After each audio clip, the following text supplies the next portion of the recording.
I just wanted to say thank you all for being here to hear these stories. And as you can see, now I have to see your faces. We are like family. We have suffered together for so long in a way that no one understands but us. So we really do appreciate you taking your time to give us a voice, to give us this opportunity to plead our case.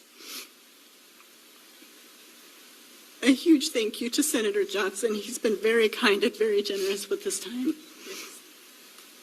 I also want to say thanks to Senator Lee, my home senator, and his staff for their compassion and for taking our concerns seriously. And they're actively working with us to help us find a solution. My name is Brianne Dressen. I am a preschool teacher in Utah, and I am a mother of 2 small kids. Like everyone else here, I am a strong supporter of science, and I have always believed in the importance of vaccines. I was so confident in this that I enrolled in the phase 3 clinical trial here in the United States for AstraZeneca. Within minutes of my first shot, I felt tingling down my arm, and by that evening, my vision had become blurry and sound became distorted, and I developed hyperacusis, which is a sensitivity to sound. Within 48 hours, I landed into the ER, the first of many visits. My sensitivity to light and sound became so severe that I had to be confined to my bedroom alone in darkness and silence. Even brushing my teeth was painful. I then began experiencing erratic heart rate, body temperature, extreme nausea to the point that I lost over 20 pounds. Just before Thanksgiving, I lost control of my legs and my bladder, along with my dignity. At the hospital, I was treated for a severe migraine, and when that didn't resolve anything, they told me it was anxiety. Next came the vibrations, and they were internal vibrations in my brain and all through my body. I couldn't think, I couldn't eat, I could barely breathe.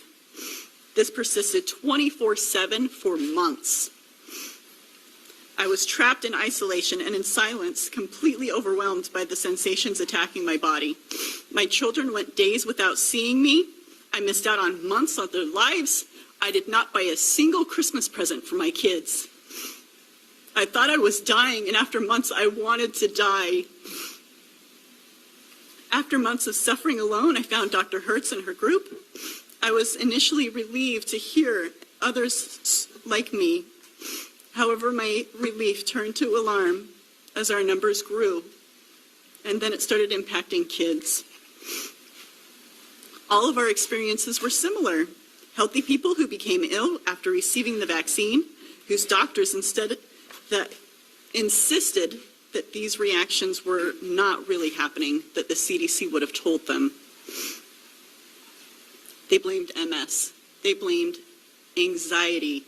They blamed migraines, anything but the vaccines.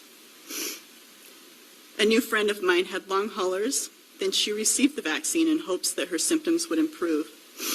However, rather than bringing relief, the vaccine took what little progress she had made, leaving her severely debilitated. We talked often, many days just trying to hold on. Then I hadn't heard from her for a few days, and I get a phone call from her husband, and she had become a victim of suicide.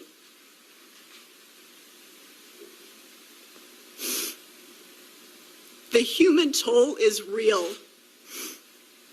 This is not some benign reaction. This thing overtakes your body, and you have no choice but to hold on and hope that you survive.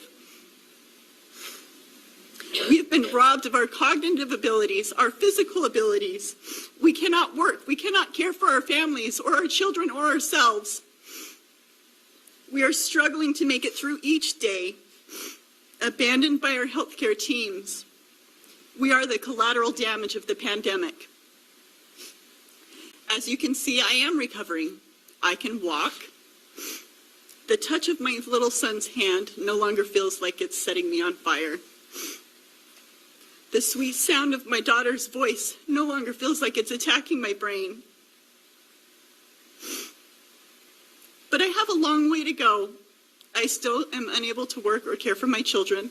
We had to refinance our home to hire a nanny. Before this, I took one medication, a thyroid pill, every day. And now I am on 9. And that's just to turn down the dial just enough to make the symptoms bearable. We all volunteered to receive the vaccine to try to help to end the pandemic, but now we are suffering.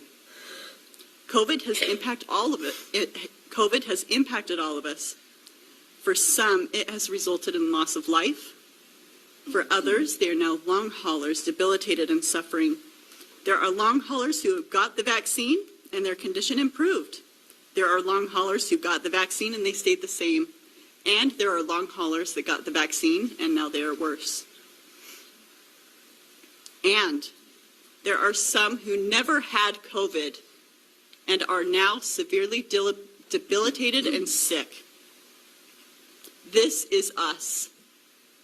We are part of the full picture. Please do not erase us. Please do not make us invisible. To the media, we need your help to start the conversation,